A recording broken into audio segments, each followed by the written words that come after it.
Yeah, this sensor is broken. It went up to 33, then 34. Oh, wow, it's going up to 35 now. Now it's down to 34. And what I think is going to happen is it's going to zip all the way down to like 24. It just keeps going up and down and up and down. It's crazy.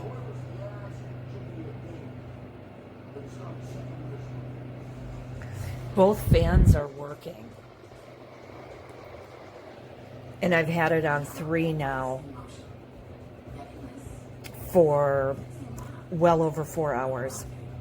And it keeps wanting to stay at 24. But then all of a sudden it will zip up to 35 and then go right back down to 24 again. So I think the humidifier is actually working. See, I'm not doing anything, and now it's like, oh, okay, what are we gonna do?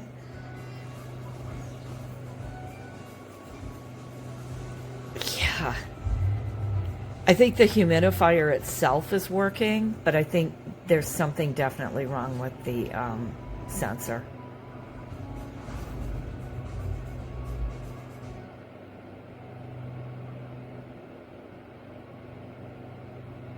It shouldn't be cycling through like that. I wouldn't think.